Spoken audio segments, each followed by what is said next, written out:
దేవుని నామానికి స్తోత్రం కలుగును కాక. ఈ సమయంలో దేవుని వాక్యం కొద్ది నిమిషాలు ధ్యానించుకుందాం. అయితే ఈరోజు అంశం ఏంటంటే వాటర్ బాప్తిజం, పరిశుద్ధాత్మ బాప్తిజం అనే అంశం మాట్లాడుకుందాం. ప్రార్థన చేసుకుందాం.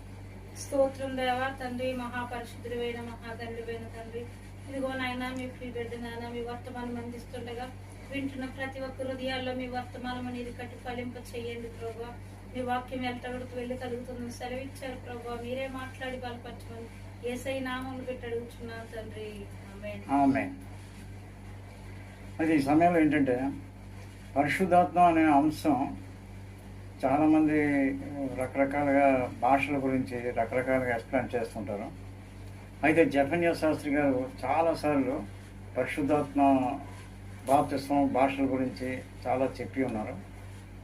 అయితే అది తెలియదని కాదు, కానీ కొంచెం ఈ విషయం నేను కూడా కొద్ది నిమిషాలు మాట్లాడదామని. ఎందుకంటే చాలామంది పెద్ద పెద్ద దైవజనులు ఉండేవారు, యెరూషలేము వెళ్ళిపోయి ఇరాక్ వెళ్ళిపోయి అనేకమైన స్థలాలు చూసిన వాళ్ళు కూడా అన్ని సబ్జెక్టులు బాగా మాట్లాడతారు, అన్ని ప్రశ్నలకి జవాబులు ఇస్తూ ఉంటారు. కానీ పరిశుద్ధాత్మ విషయం వచ్చేసరికి భాషలు మాట్లాడడం ఎక్కిరిస్తూ ఉంటారు. అది చాలా పొరపాటు అని నేను చెప్తున్నాను. భాషలు మాట్లాడడం ఎవరు ఎక్కిరించుకోరు. అయితే ఈ సమయంలో కొద్ది నిమిషాలు దేవుని వాక్యం ధ్యానించినప్పుడు అపోస్తలుల కార్యాలు 8వ అధ్యాయం 13 నుంచి చదువుదాం. అప్పుడు సీమోను కూడా నమ్మి బాప్తిసం పొంది ఫిలిప్పును వెడబాయి పొందిన చోచక్రియలను గొప్ప అద్భుతములు జరగడం చూసి విభ్రాంతి 13 నుంచి చదువు. 13వ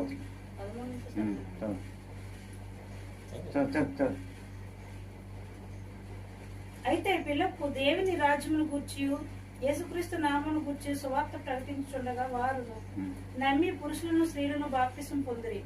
అప్పుడు సీమోను కూడా నమ్మి బాప్తిసం పొంది ఫిలిప్పును వెడబాయి పొందును చోచక్రియలను గొప్ప అద్భుతములు జరుగుట చూసి విభ్రాంతి నొందును. సమరయ వారు దేవుని వాక్యమును అంగీకరించిందని యెరూషలేములోని అపోస్తలులు విని పేతురును యోహాను వారి యొద్దకు పంపిరి. వీరు వచ్చి వారు బాప్తిసం పొందవలనని వారి కొరకు ప్రార్థన చేసిరి. అంతకుముందు వారిలో ఎవరి మీదకును ఆయన దిగి ఉండలేదు. వారు ప్రభువైన యేసునామమున బాప్తిసం మాత్రమే పొందిరి. చాలు. అంటే ఇక్కడ మనం చూసినప్పుడు సమరయలో ఫిలిప్పు సువార్త ప్రకటించినప్పుడు సమరయ వాళ్ళు దేవుని నమ్మి అంగీకరించి పురుషులను స్త్రీలను కొంతమంది బాప్తిసం పొందారు. అయితే వీళ్ళు సమరయ వారు వాక్యమును అంగీకరించారని యెరూషలేములో అపోస్తలులు నిర్ణయం చేశారు. పేతురును యోహానును వారి యొద్దకు పంపించారు. పేతురు యోహాను వారి యొద్దకు పంపించారు. వీరు వచ్చి వీరు పరిశుద్ధాత్మ పొందవాలని వారి కొరకు ప్రార్థన చేశారు. అంటే వీరు బాప్తిసం అయిపోయింది, మారుమనసు పొందారు, బాప్తిసం అయిపోయిన తర్వాత మరి పేతురు యోహాను వచ్చి ఏ పర్పస్ కోసం వచ్చారంటే, దేనికోసం వచ్చారంటే వీళ్ళు ప్రత్యేకంగా పరిశుద్ధాత్మ పొందాలని వారి కొరకు ప్రార్థన చేశారు. అంటే ఎందుకు వీరు పరిశుద్ధాత్మ బాప్తిసం అయిపోయింది కదా, ఇక అయిపోయింది కదా, మీరు రక్షణ పొందేశారు కదా అని చెప్పలేదు కదా. మీరు పరిశుద్ధాత్మని ఇప్పుడు ఒక మనిషి యేసు ప్రభువుని నమ్మాలంటే పరిశుద్ధాత్మ కార్యమే కదా. బాప్తిసం పొందాడు అంటే పరిశుద్ధాత్మ అతని హృదయంలో కార్యం చేయబట్టే పాపాలు ఒప్పింపజేశారు. కాబట్టి వాళ్ళు పరిశుద్ధాత్మ ద్వారా పాపాలు ఒప్పింపజేస్తారు. యేసు ప్రభువుని నీ నోటితో ఒప్పుకొని మృతుల్లో నుంచి ఆయనను లేపనని హృదయంలో విశ్వసిస్తే నీకు రక్షణ వచ్చిందన్నారు దేవుడు. ఇదంతా పరిశుద్ధాత్మ కార్యమే కదా. వాళ్ళు యేసు ప్రభువుని నమ్ముకున్నారు కదా. మళ్ళీ ప్రత్యేకంగా పేతురు యోహాను వారు వచ్చి వీరు బాప్తిసం పొందాలని వారి కొరకు ప్రార్థన చేశారు. అప్పుడు అపోస్తలులు వారి చేతులు ఉంచడం వల్ల అందరూ పరిశుద్ధాత్మ వారు పొందినప్పుడు వారు దేవుని నామాన్ని మాయింపరిచారు. అప్పుడు గాడివాడు సీమోను ఏం చేస్తాడు, కొంచెం డబ్బులు పెట్టి నేను కూడా తల మీద చేతులు ఉంచితే వారు పరిశుద్ధాత్మ పొందినట్లు నాకు ఈ వరం ఇమ్మని చెప్పి డబ్బులు ఆశపడతాడు.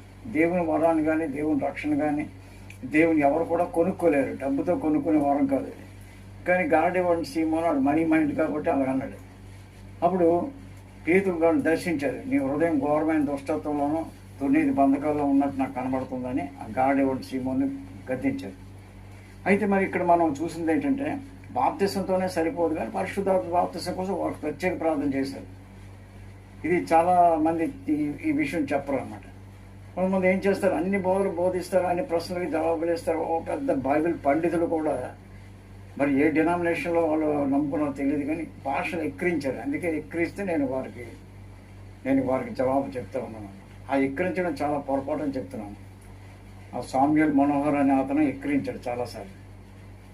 నేను చెప్తున్నాను చాలా పొరపాటు అండి. మీరు పెద్ద దైవజంలో యెరూషలేము వెళ్ళిపోతారు, ఏదైనా తోట గురించి చెప్తారు, అక్కడ చెప్తారు, ఇవన్నీ తిరిగేశానని చెప్తారు కదా. మీరు ఎంత బైబిల్ పండిత్యం కలిగినటువంటి చిన్నప్పుడే దేవుడు మాట్లాడారు. సినిమా హాల్లో ఉంటే ఆ సినిమా హాల్లో దేవుడు నన్ను జలకొట్టేసి నన్ను బయటికి తీసుకొచ్చారు అని ఎంత సాక్ష్యాలు చెప్తారు. కానీ పరిశుద్ధాత్మ గురించి మీరు అవగాహన మీకు తక్కువగా ఉన్నది. భాషలు మీరు ఎక్కిరించారు, అది మంచిది కాదు. తర్వాత విషయం అపోస్తుల కార్యాలు 19వ అధ్యాయం 1-7 నుంచి చదవండి. అపోస్తుల కార్యాలు 19వ అధ్యాయం 1 నుంచి.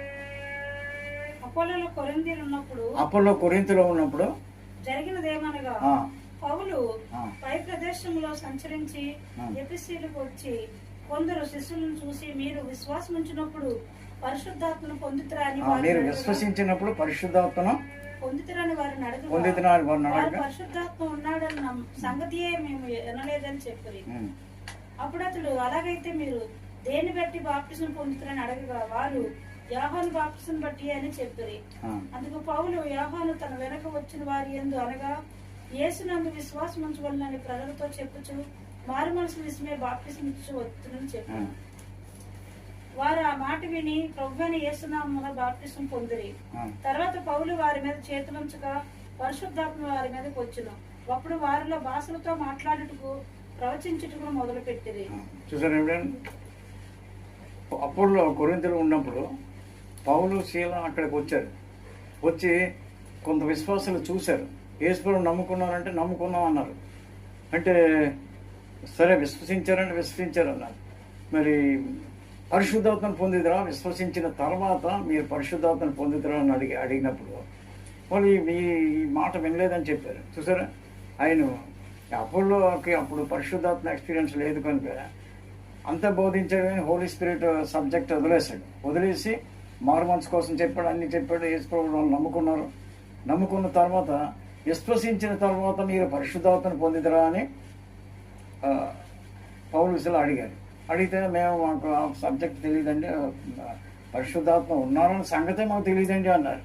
అంటే అప్పుడు మళ్ళీ పౌలుశీల వారికి బాప్తిసం ఇచ్చిన తర్వాత యోహాను బాప్తిసం బట్టే పొందాం అంటే, బాప్తిసం ఇచ్చి యోహాను అన్నాడు కదా, నేను నీళ్లతో మీకు బాప్తిసం ఇస్తున్నాను, నా వెనుక వచ్చేవాడు నాకంటే శక్తివంతుడు, ఆయన అగ్నితోనూ పరిశుద్ధాత్మతోనూ మీకు బాప్తిసం ఇస్తారన్నాడు. అంటే ఇక్కడ మనం చూసినప్పుడు ఈ పౌలు వీళ్ళు ఏం చేశారు, మరి యేసుప్రభు చెప్పారు కదా ఈ విషయం పరిశుద్ధాత్మను పొందాలని అని చెప్పి వారికి మళ్ళీ బాప్తిసం ఇచ్చిన తర్వాత పౌలు శీల వారి మీద చేతులు ఉంచినప్పుడు వాళ్ళు పరిశుద్ధాత్మను పొందిద్దరు. పరిశుద్ధాత్మ పొందిన తర్వాత వాళ్ళు ఏం చేశారు, ఎందుకనగా వారు భాషలతో మాట్లాడుతూ దేవుని మహింపరిచారు. చూసారా, పౌలు గారి ద్వారా బాప్తిసం పొందకముందు ఏమవ్వలేదు. పౌలు గారు చేతులు ఉంచడం ద్వారా పరిశుద్ధాత్మను వారు పొందిద్దరు. అంతవరకు వాళ్ళు పరిశుద్ధాత్మ పొందలేదు, బాప్తిసం తీసుకున్నారు.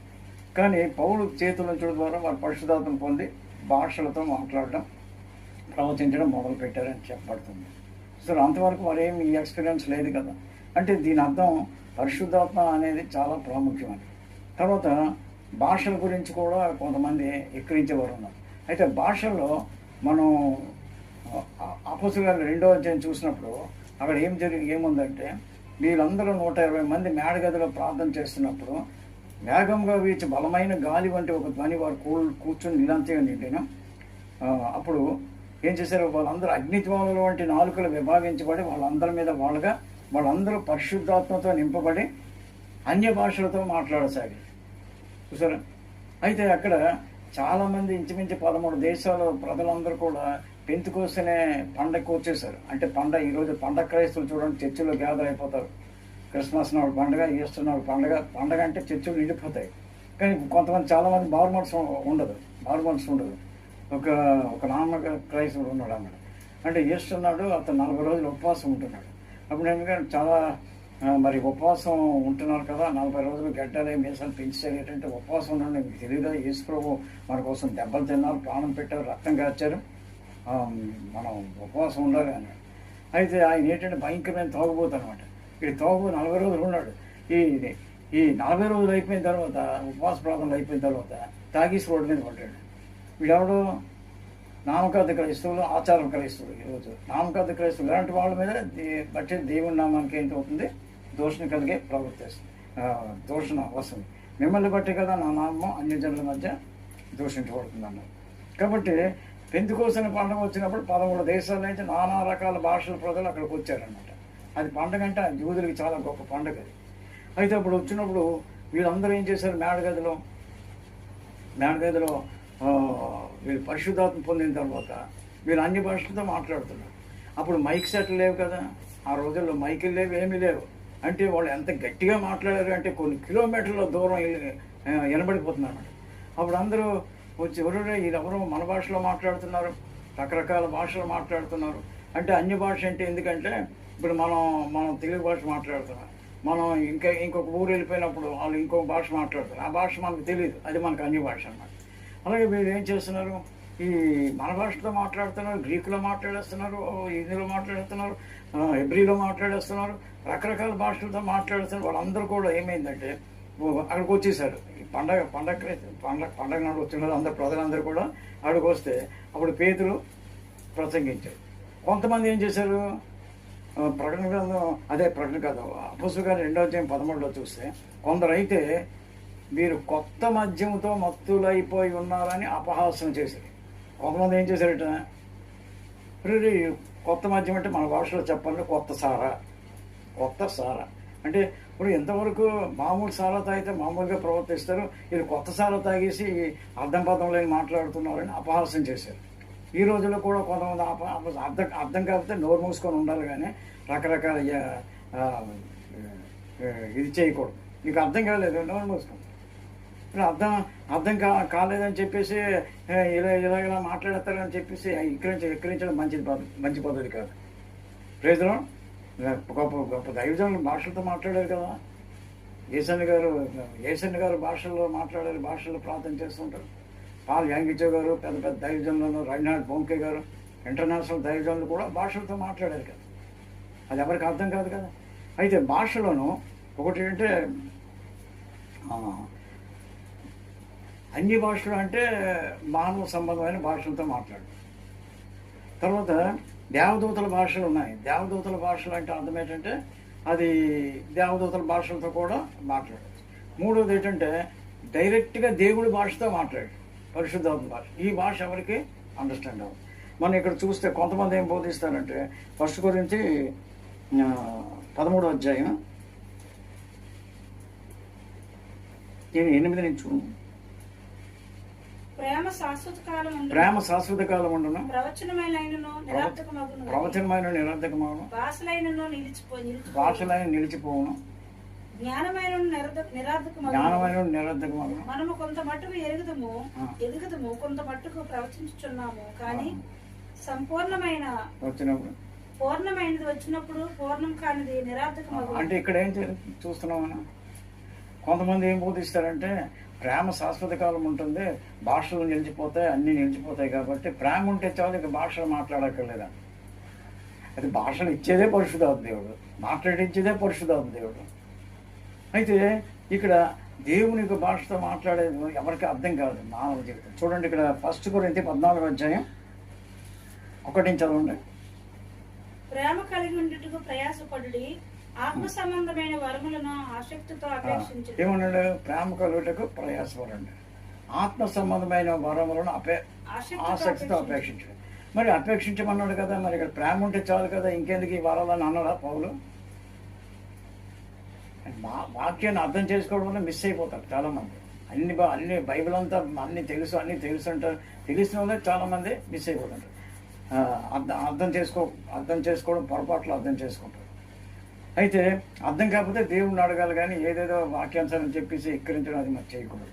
ఏమన్నాడు ఇక్కడ చదువున్నా? విశేషముగా మీరు ప్రవచన వరం అపేక్షించడి, ఎందుకనగా భాషలతో మాట్లాడేవాడు మనుషులతో కాదు దేవునితోనే చూసారు. భాషలతో మాట్లాడేవాడు మనుషులతో కాదు దేవునితో మాట్లాడుతున్నాడు. మనుషులెవరు గ్రహింపుడు కానీ వాడు ఆత్మ వలన మర్మములు పలుకుచున్నాడు. చూసారా, మనుష్యుడు ఎవడు గ్రహించడు కానీ ఆత్మ వలన మర్మములు పలుకుచున్నాడు. మరి మనుషుడు గ్రహించడు కదా, మనుషుడికి అర్థం కాదు కానీ దేవుడు అతను పౌలు గారే చెప్పారు కదా, అర్థం కాకపోతే నోరు మూసుకొని ఉండాలి కానీ ఎక్కిరించడం ఏంటి? నీకు ఆ భాష అర్థం కాదు, అదే అలా ఎక్కిరించకూడదు కదా. కాబట్టి మనుషుడు ఎవడు గ్రహించడు అంటే నువ్వు పశువు కాదు, ఎద్దు కాదు, కుక్కలు కాదు, నక్కలు కాదు కాబట్టి మనుషుడు కాబట్టి మనుషుడు ఎవడు గ్రహించడు భాషలతో మాట్లాడు. అంటే భాషలో అర్థం చేసే భాషతో దేవుడు మాట్లాడతాడు, అర్థం కాని భాషలో కూడా దేవుడు మాట్లాడతాడు. అంటే ఇక్కడ ఏంటి, మనుషులు దేవదూతల యొక్క భాష ఉన్నది, అన్య భాషలు ఉన్నాయి. మూడోది ఏంటంటే ప్రార్థనా భాష ఉన్నది. చేతిలో చూడండి, పుష్కరులు 14:15 వచ్చించాను. కాబట్టి ఆత్మతో ప్రార్థన చేయును మనసుతోనూ ప్రార్థన చేస్తున్నాను. ఇక్కడ ఏమంటాడు? ఆత్మతోనూ ప్రార్థన చేస్తాను, మనసుతోనూ ప్రార్థన చేస్తాను. మనసుతోనూ ప్రార్థన అంటే అర్థం ఏంటి? మనకు తెలిసిన భాషలో ప్రార్థన చేసుకుంటాం. ఆత్మతో ప్రార్థన అంటే ఏంటి? పరిశుద్ధాత్మ దేవుడే మన ద్వారా ప్రార్థన చేయిస్తారు భాషల్లో. అది ఎవరికి అర్థం కాదు. ఆత్మతోను పాడుదును మనసుతోనూ పాడుదును లేని ఎట్లా నీవు ఆత్మతో స్తోత్రం చెప్పినప్పుడు ఉద్దేశం పొందినవాడు. చాలా ఇంకేంటంటే మనసుతోనూ ప్రార్థన చేస్తాను, ఆత్మతోనూ ప్రార్థన చేస్తాను. ఇంకా కంటిన్యూ. లేని ఎట్లా నీవు ఆత్మతో స్తోత్రం చెప్పినప్పుడు ఉపదేశం పొందినవాడు, నీవు చెప్పిన దాన్ని గ్రహింపలేదు గనుక నీకు కృతజ్ఞతాస్తులు చెల్లించినప్పుడు ఆమేనని వాడెవడనో పలుకును. నీవైతే బాగానే కృతజ్ఞతాస్తులు చెల్లించుతున్నావు కానీ ఎదుటివాని క్షేమాభివృద్ధి పొందడు. నేను మీ అందరికంటే ఎక్కువగా భాషలతో మాట్లాడుతున్నాను.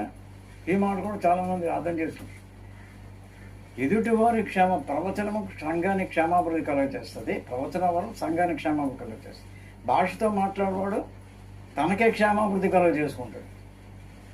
చూసారా, ప్రవచించేవాడు సంఘానికి క్షేమాభివృద్ధి కలుగుతుంది. అంటే భాషతో మాట్లాడేవాడు తన క్షేమం కలుగజేసుకుంటాడు, ప్రవచించేవాడు సంఘానికి క్షేమం కలుగజేస్తున్నాడు. అయితే సంఘానికి క్షేమం కలుగజేసే భాష ప్రవచన భాష. ప్రవచన భాష మాట్లాడినప్పుడు ట్రాన్స్లేటర్ ఉండాలంటాడు పౌలు గారు. ఏమంటాడు? ఎవరైనా భాషల్లో ప్రవచిస్తే అది అర్థం చెప్పేవాడు లేకపోతే మౌనంగా ఉండండి అన్నాడు. కానీ మౌనంగా ఉండండి కానీ తనతోనూ దేవుడితోనూ మాట్లాడుకోవచ్చు అన్నాడు. ఏంటి ఈ ప్రార్థన భాష ఏంటంటుంది? తనతోనూ దేవుడితోనూ మాట్లాడుకోవచ్చు, మనుషులతో కాదు. మనుషులతో మాట్లాడే భాష ట్రాన్స్లేటర్ ఉండాలన్నాడు. తనతో ప్రార్థనా భాష మాట్లాడినప్పుడు ట్రాన్స్లేటర్ అక్కర్లేదు, తనతో దేవునితో మాట్లాడుకోవచ్చు. ఇంకా మరొక విషయం, 1 కొరింథీ 14:39 చూడండి. కాబట్టి నా సహోదరులారా, ప్రవచించట్లో ఆసక్తితో అపేక్షించి భాషతో మాట్లాడుట ఆటంకపరచుకుడు. ఇక్కడ ఏమన్నాడు? భాషతో మాట్లాడడం ఆటంకపరచదు. ఎందుకు? అర్థం లేని భాష మాట్లాడుతున్నాం నవ్వు అని అనకూడదు, తప్పు. పరిశుద్ధాత్మ భాషతో మాట్లాడినప్పుడు ఆటంకపరచదు. అయితే ఇక్కడ ఏముందంటే ప్రార్థన భాష మాట్లాడినప్పుడు సంఘంలో దేవుని పరిశుద్ధాత్మ ఇచ్చినప్పుడు భాషలతో మాట్లాడతాం. ఈ భాషతో మాట్లాడినప్పుడు మనుషులకు అర్థం కాదు కాబట్టి అది పర్సనల్ ప్రేయర్లో ఈ టంగ్స్ మాట్లాడచ్చు. గంట ప్రార్థన చేయొచ్చు, 2 గంటలు ప్రార్థన చేయొచ్చు. అది ఒక దైవజనుడు చెప్తాడు ఏంటంటే భాష నేను 3 గంటలు మాట్లాడతాను భాషలో అని చెప్తున్నాడు దైవజనుడు. హిజ్కియా దైవజనుడు నేను గంటలు భాషతోనే ప్రార్థన చేస్తానంటాడు. అది పర్సనల్గా మనం దేవుడితో గంటలు భాషతో ప్రార్థన చేయవచ్చు. అది మనుషుడికి తెలియదు కాబట్టి దేవునికి మనకి దేవుడితో తనతోనే మాట్లాడుకోవచ్చు. ఇప్పుడు మనతో భాషతో మనం మాట్లాడేస్తుంటాం, అది దేవుడి దగ్గరికి వెళ్ళిపోతే మనతో కూడా క్షేమాభివృద్ధి కలగజేస్తుంది. కాబట్టి తన క్షేమాభివృద్ధి కలుగుంటే ఇతరులు ఎలా క్షేమం కలగజేస్తాడు? ప్రేమ ఉంటే చాలు, భాషలు అక్కర్లేదు, వరాలు అక్కర్లేదు అంటే అది ఎలాగవుతుంది? వరాలు దేవుడు సంఘానికి ఇచ్చారు కదా. సంఘం గురుకులో ఉన్నంత వరకు పరలోకానికి ఎత్తబడే వరకు కూడా ఆత్మవరాలు ఉన్నాయి, ఆత్మ ఫలాలు ఉన్నాయి, కృపావరాలు ఉన్నాయి, అన్నీ ఉన్నాయి. కాబట్టి అందుకనే పౌలు అంటాడు భాషతో మాట్లాడటం ఆటంకపరచదు. తర్వాత ఏమన్నాడు? 14 1 కొరింథీ 14:18 చదవండి. నేను మీ అందరికంటే ఎక్కువగా భాషలతో చూసారు మాట్లాడుచున్నాను. ఏమంటాడు? నేను మీ అందరికంటే ఎక్కువగా భాషలతో మాట్లాడుతున్నాను. అప్పుడు ఏమంటాడు? మీ అందరికంటే నేనే ఎక్కువగా భాషలతో మాట్లాడుతున్నాను అంటాడు. మరి అన్నాడు కదా, పౌలు గారు అన్నారు కదా. కాబట్టి మరి భాషలు లేవు ఆగిపోయాను అనకూడదు. ఎందుకంటే మొట్టమొదట ప్రారంభం ఏంటంటే మొట్టమొదట వాటర్ బాప్తిజం, రెండోది హోలీ స్పిరిట్ బాప్తిజం. చూసారా? హోలీ స్పిరిట్ బాప్తిజం పొందినప్పుడు భాషలు వస్తాయి అన్నమాట. అంచేత ఈ భాషలో అర్థం కాని భాష కూడా ఉన్నది. అది దేవుని యొక్క భాష. డైరెక్ట్ పరిశుద్ధాత్మ దేవుడే మాట్లాడతారు. రోమవ్రాసిన పత్రికలో ఏమన్నాడు పౌలు గారు? ఉచ్చరంప సఖ్యము కాని మూలుగులతో ఆత్మ మన పక్షంలో విజ్ఞాపన చేస్తున్నాడు అన్నాడు. అంటే ఏమన్నాడు? ఉచ్చరింప సఖ్యం కాని మూలుగులతో పరిశుద్ధాత్మ దేవుడు మన ద్వారా ప్రార్థన చేస్తారు. ఇది ఎవరు మనుషులకు ఎవరికి అర్థం కాదు. కాబట్టి ఇది దేవుని ఆత్మ భాష అంటే. ఎందుకంటే మనుషులకు అర్థం కాదు. ఇప్పుడు ప్రపంచంలో ఎంత కోట్లు కలిసి క్రైస్తవులు ఉన్నారు, అనేక దైవజనులు ఉన్నారు. అయితే వారి సమస్యలు మనకు తెలియదు, వారి సమస్యలు ప్రపంచంలో ఏం జరుగుతుందో మనకు తెలియదు. కానీ ప్రతి మనిషి కోసం పరిశుద్ధాత్మకు బాగా తెలుసు కదా. కాబట్టి పరిశుద్ధాత్మకు తెలుసు కాబట్టి అందరి కోసం మన ద్వారా పరిశుద్ధాత్మ దేవుడే ప్రార్థన చేయిస్తారు. అందుకే పరిశుద్ధాత్మ విశ్వసించిన వారిని అతి పరిశుద్ధమైన దాన్ని ఎందుకు కట్టుకొనొచ్చు పరిశుద్ధాత్మలో ప్రార్థన చేయమంటాడు. ఎవరు? యోధా వ్రాసిన పద్ధతి. కాబట్టి పరిశుద్ధాత్మలో ప్రార్థన చేయడం చాలా పవర్ఫుల్ ప్రేయర్. అది మనుషులకు అర్థం కాబట్టి కొంతమందికి ఇదేంటి పెంతుకొస్తాడండి, ఇదండి అదని విమర్శిస్తారు చాలామంది. మరి బైబిల్లో పెంతుకొస్తున్న వాళ్ళు పరిశుద్ధాత్మ శక్తిని పొందినప్పుడు భాషలతో మాట్లాడారు, అన్య భాషలతో మాట్లాడసాగారు అని చెప్పారా లేదు. కాబట్టి ఇలాంటి విషయాలు నమ్మకుండా ఏదో నోటుకు వచ్చినట్టు నాకు పెద్ద బైబిల్ పండితుడిని అని చెప్పి అతన్ని అందరూ ప్రశ్నలు అడిగేస్తూ ఉంటారు. కొంతమంది సొంత జ్ఞానంతో చెప్తూ ఉంటారు. మరి కొంతమంది దేవుని దాన్ని ఈ అర్థం కాక సొంత జ్ఞానం ఈ జ్ఞానం అన్నీ మిక్స్ చేసి చెప్తూ ఉంటారు కొంతమంది. కానీ మరి మిక్స్ చేసినప్పుడు ఇది కూడా దేవుడు బయలుపరచాలి కదా. చూసారా? ఇప్పుడు పౌలు గారు ఖచ్చితంగా చెప్పారు భాషలు అనేవి ఉన్నాయి. మనుషులకు అర్థం లేని భాష. మనుష్యుడు ఎవడు గ్రహించడని చెప్పాడే లేదు. అది చెప్పారు కదా. మనుషుడు ఎవడు గ్రహించడు కానీ ఆత్మ వల్ల మర్మాలు పలుకుతున్నాడు. మరి భాషతో మాట్లాడినప్పుడు మనుషుడు గ్రహించడు, భాషతో మాట్లాడు దేవుడితో మాట్లాడుతున్నాడు అని చెప్పారు కదా. కాబట్టి వాటి కోసం రకరకాలుగా విమర్శలు చేసి భాషలు మాట్లాడిన వాళ్ళందరూ ఎక్కిరించడం, అర్థం కాలేదని ఎక్కిరించడం అది చాలా పొరపాటు. తర్వాత ఇంకోటి విషయం చెప్తున్నాను. ఆత్మలో నడ్డం. ఫస్ట్ కొరింథీ 8:14 వచ్చి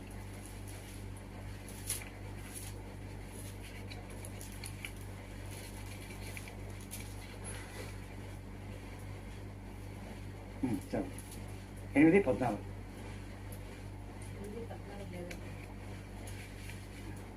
14 వచ్చి 8:14 ఫస్ట్ కొరింథీ కాదు, రోమా 8:14. సారీ, రోమా 14. దేవుని ఆత్మ చేత ఎందరూ నడిపింపబడుదురో వారందరూ దేవుని కుమారులై ఉందురు. ఇక్కడ ఏమంటాడు పౌలు గారు?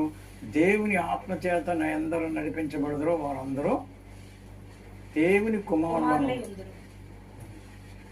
కాబట్టి దేవుని ఆత్మ చేత నడ్డం అంటే మన సొంత మనసుతో నడ్డం కాదు, సొంత ఆలోచనతో నడ్డం కాదు, సొంతంగా ఆలోచించడం కాదు. దేవుని ఆత్మ చేత ఎందరైతే నడిపించబడతారో వారందరూ కూడా దేవుని కుమారులు అనబడదు. ఇక ఫస్ట్ యోహాను సువార్త 1:12 ఏముందంటే తను ఎందరు అంగీకరించడం వారందరికీ దేవుని కుమారులు అన్నటకు దేవుని పిల్లలు అగుటకు ఆయన అధికారం అనుగ్రహించినాడు. అక్కడ దేవుడు పిల్లలు అన్నాడు, ఇక్కడ కుమారులు అన్నాడు. అంటే యేసుప్రభువుని అంగీకరించిన తర్వాత దేవుని పిల్లలు అవుతారు. పరిశుద్ధాత్మ పొందిన తర్వాత పరిశుద్ధాత్మలో నడిచే వాళ్ళందరూ కూడా దేవుని కుమారులు అనబడతారు. అంటే మెచ్యూర్ క్రిస్టియన్స్ అనమాట. అంటే కుమారులు అంటే వయసు వచ్చి అన్నీ వచ్చి జ్ఞానం అంతా తెలిసినవి. అంటే ఎవరైతే పరిశుద్ధాత్మలో నడిచే ఎక్స్పీరియన్స్ రావాలి. చాలామంది ఏం చేస్తారంటే భాషలతో మాట్లాడుతుంటారు, ఆరాధన చేస్తారు, భాషలతో మాట్లాడతారు. కానీ వారు దేవుని మిగతా నడవరు. నేను చాలామంది చూశాను పరిశుద్ధాత్మ పొంది భాషలతో మాట్లాడుతున్న వారు కూడా చాలామంది కొంచెం వాక్యం అంటే ఇష్టం లేనప్పుడు అక్రమంగా జీవించడం చూసినప్పుడు ఏంటి ఇలా జరుగుతుంది ఏంటి అని ఆలోచించినప్పుడు అప్పుడు దేవుడు చాలాసార్లు అన్నాడు, పిలాము పరిశుద్ధాత్మ పొంది ప్రవచించాడు కానీ అతను అక్రమాల్లో జీవించాడు. మరి అక్రమంలో వచ్చింది ఇంకొక అతను ఒక ప్రధాన యాజకుడు ఉన్నాడు, యేసుప్రభు యోహాను సోదరుడు. ఆ ప్రధాన యాజకుడు మీకు తెలియదు, పాపాలందరి కోసం ఒక నిర్దోషి అయిన మానవుడు చచ్చిపోతాడని తెలీదా మీకు అని అడిగాడు. అతను తెలియదు.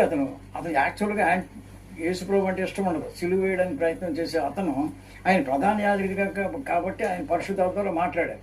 చూసారా, పరిశుద్ధాత్మతో మాట్లాడిన వారు వాక్య ప్రకారం ఆత్మలో నాటడం బాగా నేర్చుకోవాలి. చాలామంది పరిశుద్ధాత్మలో నడపోయిన భాషలతో మాట్లాడుతుంటే ఆరాధన చేస్తూ ఉంటారు. కానీ దేవుని వాక్యానుసారంగా నడాలి, వాక్యానుసారంగా ప్రవర్తించాలి. అప్పుడు దేవుని మనం దుఃఖపరచుకుంటూ ఉంటాం. నువ్వు భాషలతో మాట్లాడేసి పరిశుద్ధాత్మ దుఃఖపరిస్తే నీకేం లాభం చెప్పు?